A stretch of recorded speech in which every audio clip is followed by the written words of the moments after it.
wanted to relive your glory days by picking up an old Game Boy Color game or an NES game or even a Game Boy Advance game, and have you ever wanted to really play it on your wrist?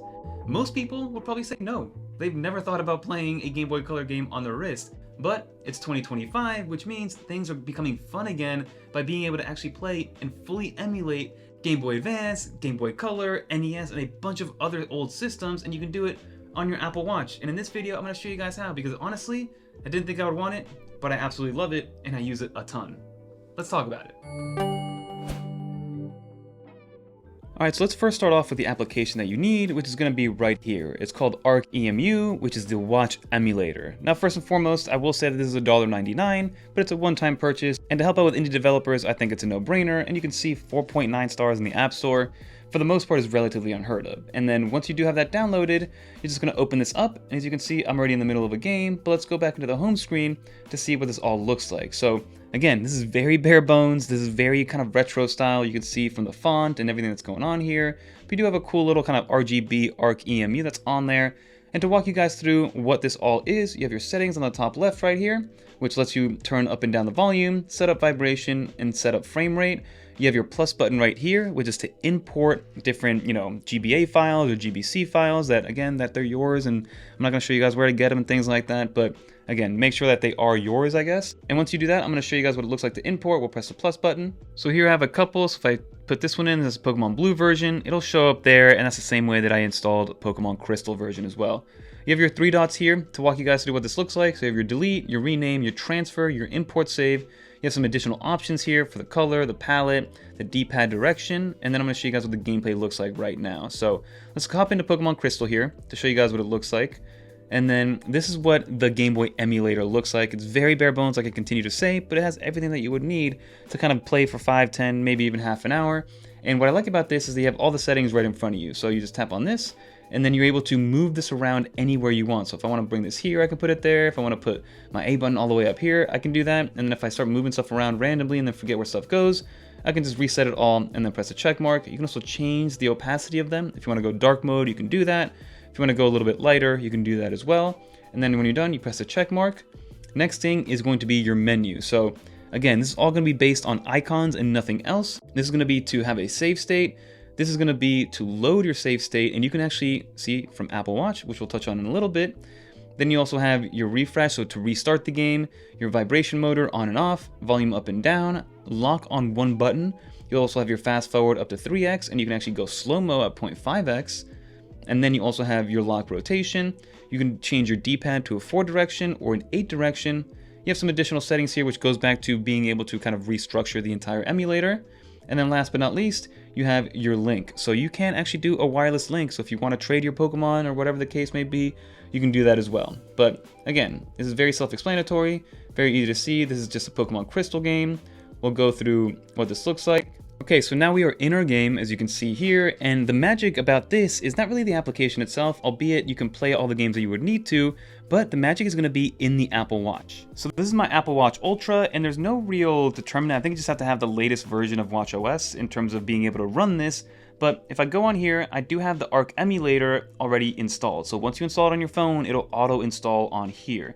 So if we jump in here, this is what you're greeted with. You kind of restart the application, get the little animation, and you can see that the games that I already loaded on my iPhone over here already populated here. So I have Pokemon Crystal and Pokemon Blue already installed on here.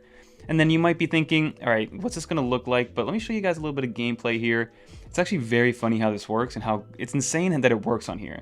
It's actually because the display is so small, it looks so crisp, but it works the same way that it would work, on your actual iPhone or on a Game Boy. So I have my game right here that's been saved. I can continue it. As you can see, I am right here. And what's interesting about this is actually it will sync across your devices. So whatever happens here will then happen on here and vice versa. And you can do it based on save states as well. So for instance, if I go back, let's quit out of the game. Let's go back to the home menu.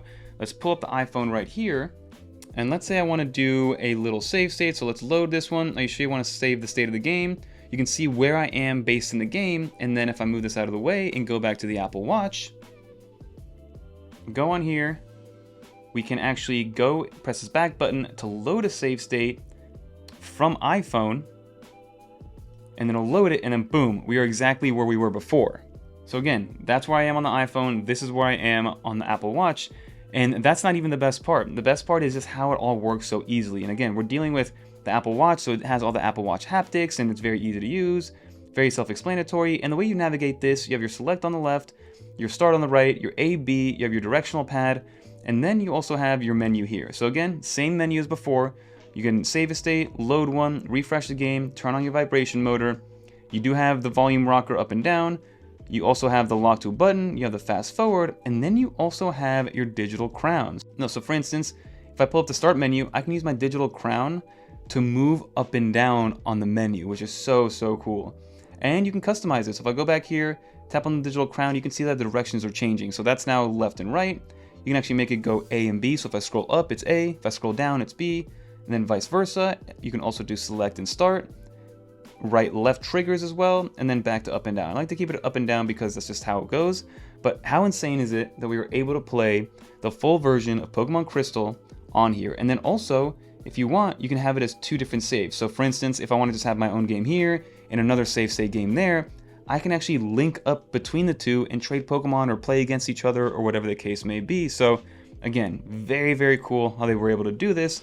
And it's something that I think a lot of people should try out, or at least if you are into the world and you want to give this a go, I think it's worth even just to kind of show it off. But that is going to be ArcEmulator or ArcEmu.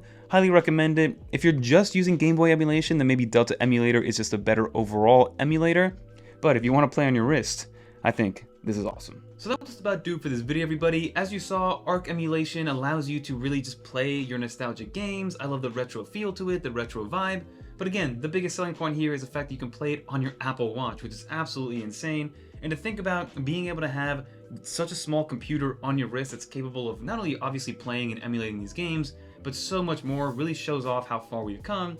But also, I like the fact that this is just something that's there for fun. It has no utility, it's not a tool. It's there to be able to relive your days, but on your wrist, on those off chances that maybe you don't have your phone, but you have to pass 5 minutes of your time. And just how well it was made, I wanted to show it off. But let me know in the comment down below what you think. Will you be picking up this app? Is it something that you kind of want to try out for the first time? I do recommend it because honestly, right now, the games in the Apple Watch ecosystem are pretty terrible, and for the most part, every now and then I find myself wanting to play or pass 5 or 10 minutes and I don't have my phone on me. So this is a nice little alternative, and for $1.99, for me, it was a no-brainer. But that'll do it for this video. If you made it to the end, leave a little dolphin in the comments down below so I know you made it to the end.